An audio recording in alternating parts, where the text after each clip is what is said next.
रहेंगे, फिर भी माया के चंबे में आते हैं। वैद्य लोग कहते हैं पहले सारी बीमारी बाहर निकलेगी। क्या बाप ऐसा वैद्यनाथ आया हुआ है, 12 शिवलिंग गाए हुए हैं, उनमें से एक शिवलिंग का क्या नाम है? वैद्यनाथ, बाबा वैद्यनाथ।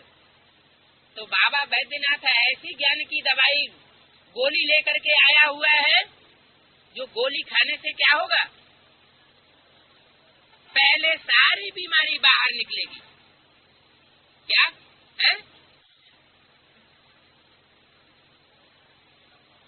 हाँ, जो भी 63 जन्मों की बीमारी है, कभी भी चोरी नहीं की होगी, वो भी इस जन्म में आकर के चोरी करने लग पड़ेगी। तो वंडर खाते हैं, अरे इस ज्ञान में आकर के तो हम और नीचे गिर गए, ये तो जरूर कोई हरामी ज्ञान दे रहा है, ये ज्ञान कोई शैतान के द्वारा दिया जा रहा है, हम तो चंबे में फंस गए, भगवान कुछ नहीं, भागो। बाप कहते हैं ये 63 जन्मों की बीमारी है, तुम नहीं जान सकेंगे ये कौन से जन्म की बीमारी है। बाप ने तो बता दिया, ये शूटिंग का चक्कर चल रहा है, रिहर्सल चल रही है।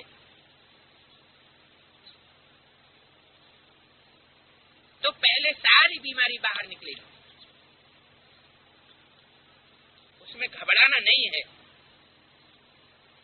मायावी तूफान भी बहुत आवेंगे, जो उल्टे कर्म कराने के लिए प्रेरित करते रहेंगे। अगर हम तूफानों में आकर के बह गए और उल्टा कर्म कर लिया तो नीचे गिरना निश्चित है। जब तुम पक्के हो जाओगे फिर माया का प्रेशर कम हो जाएगा। क्या माया देखेगा, अरे ये तो जमी जुम्मत न जुम्मत गुल मोहम्मद हो गया, ये तो हिलता ही नहीं।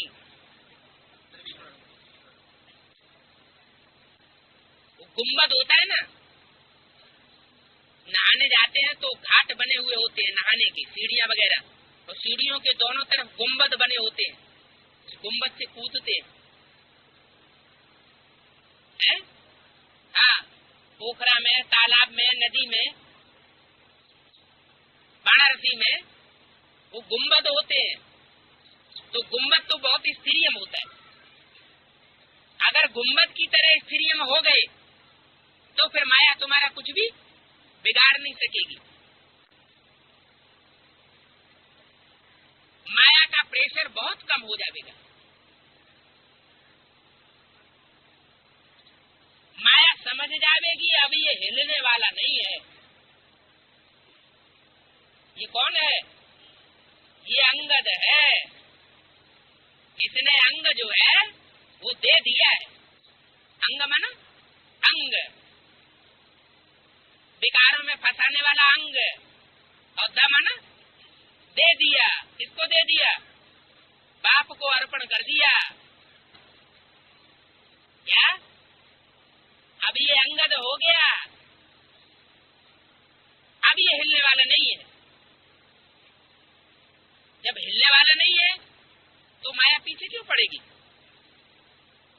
बाबा ही आकर के पत्थर बुद्धि से पारस बुद्धि बनाते हैं। कैसी बुद्धि से? पत्थर बुद्धि बन गए। इन अंगों का उपयोग हमें नहीं करना चाहिए, बार बार उन्हीं अंगों का उपयोग करते हैं। बाप आकर के समझाते हैं, बच्चे अब तुम अंगद बन जाओ। क्या बन जाओ? अंगद बन जाओ तो पत्थर बुद्धि से पारस बुद्धि बन जाएगी। पत्थर बुद्धि, पत्थर कैसा होता है? पत्थर बहुत जड़जड़ी भूत होता है, बहुत कठोर होता है। जो पत्थर बुद्धि होते हैं उनकी बुद्धि में कोई बात बैठती ही नहीं, अंदर अंदर समझते भी हैं ये गलत है, ये काम अच्छा नहीं है, दुखदाई काम है, लेकिन मानेंगे नहीं।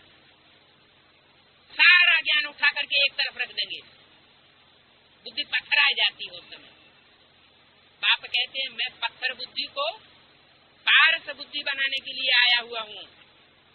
ये बड़ी रमणीक नॉलेज है। कैसी नॉलेज है? हाँ,